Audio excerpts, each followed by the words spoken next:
I've had a superb shopping experience today in the heart of Oxfordshire at Bicester Village. With over 150 fashion and lifestyle boutiques, the selection is unbelievable. I'm looking for a smart, casual outfit that can take me from day to night. Let's see what Bicester Village has to offer. And you know what else has been unbelievable? The savings they offer. From Astrid and Miu, Anina Bing to Aquazura, fashion, footwear, jewellery, houseware to skincare, Bicester Village has everything.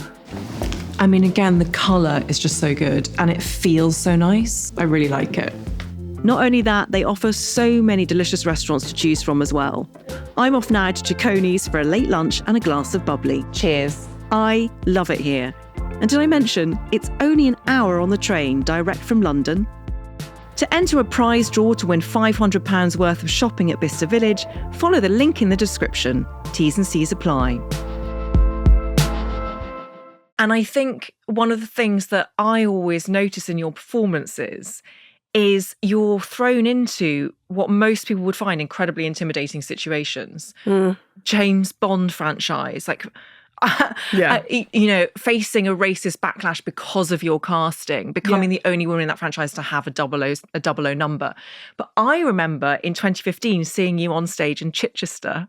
Wow, in Educating Rita. Yeah. Oh, yeah. And you were incredible. And it was the first night. And Lenny Henry dried up on stage. He forgot his lines. Yeah. And the thing that struck me, I still remember it so vividly. You were brilliant. You were so calm, stayed in character, and made it seem like it was part of the scene. Now, to have that poise at that age, it sounds like that's where it comes from. That idea of presentation and like keeping your cool under pressure. Yes. Gosh, I'm so happy that you saw that. That was one of my favourite plays. I loved it growing up and I was so grateful to have played in that. And like it did allow me to remember grace, it happens. It really does just happen to the best of us at the worst of times. And it was press night and it was high stakes.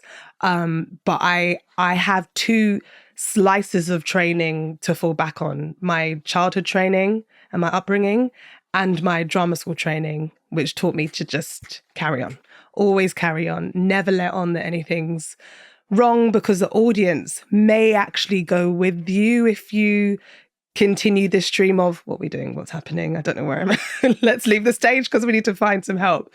But that was actually really like a turning point for me in my career and my life, to know that when you see your training in action and then you look back on it, you think, oh, actually the thing that I've always wanted to do, be strong enough and confident enough to just be, it worked.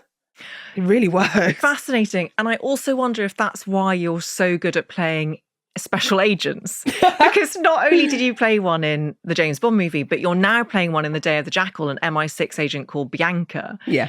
And she's such an interesting character because obviously she's incredibly good at her job, but it doesn't come without a cost or without a sense of slight, would it be fair to say, self-betrayal or vulnerability? Like she's kind of confused about why she's doing what she's doing sometimes whilst being very good at it. Is that what drew you to the role? Yeah, I mean, like you said, I've been a member of MI6 before, and that was wonderful and changed my life in different ways.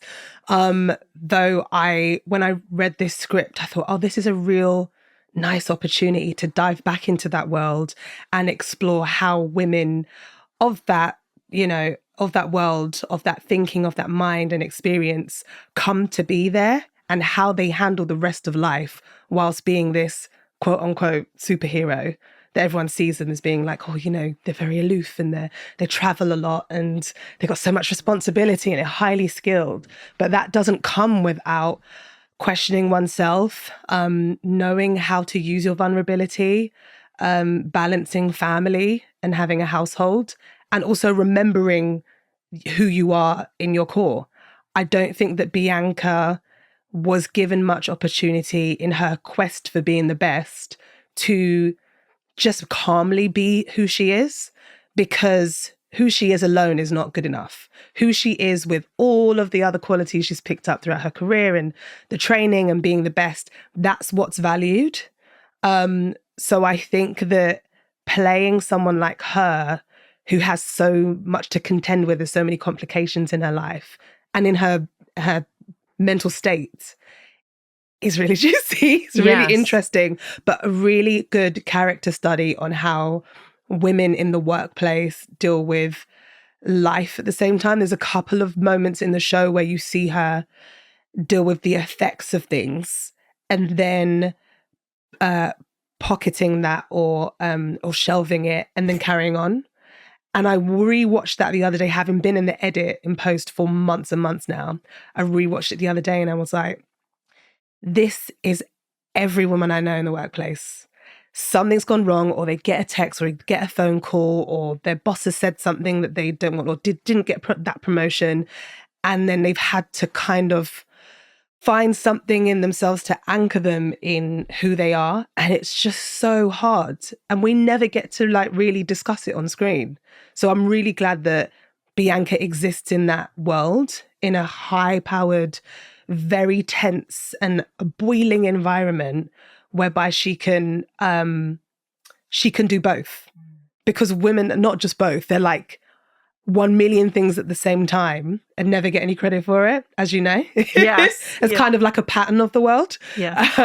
It's just really, it was refreshing to read that in those first few episodes that I got before taking the role, reading that she was going to be able to explore it. And we'll probably return to some of those themes later because it kind of plays into one of your failures. But before we get into your failures, I've got one more question. Yes. What is the favourite stunt or physical thing that you have ever learnt through a role to do? Okay. Oh, gosh, I just had a really shaking memory of this. But it's like, it's great. It was so hard. In The Woman King, I did my own stunts entirely for the first time, maybe the last time ever, because it was so hard. I had to run and jump and bear hug a man in the air.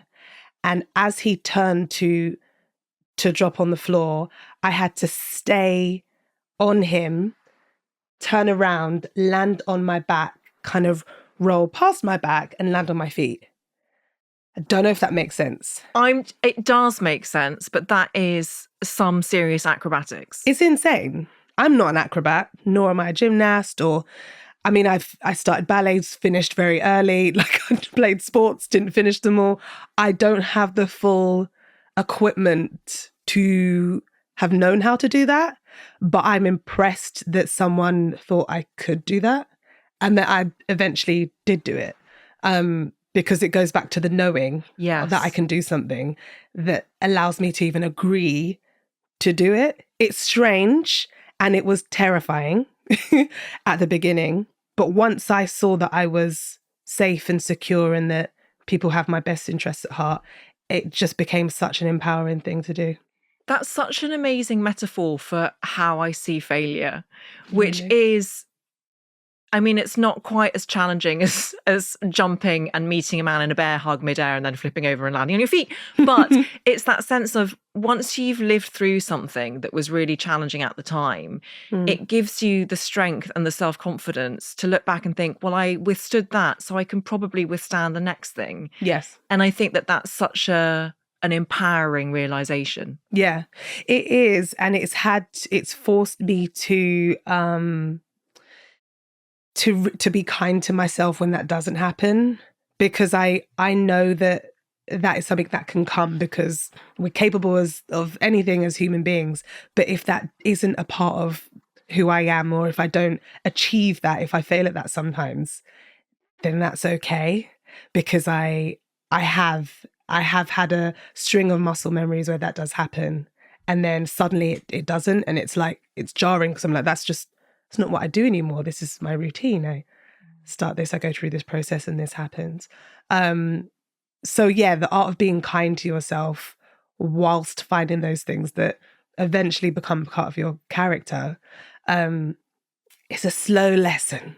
Yeah, the kindness is part of the strength, isn't it? Yeah, definitely. And you're so right. There's a difference between doing your best and always achieving the best.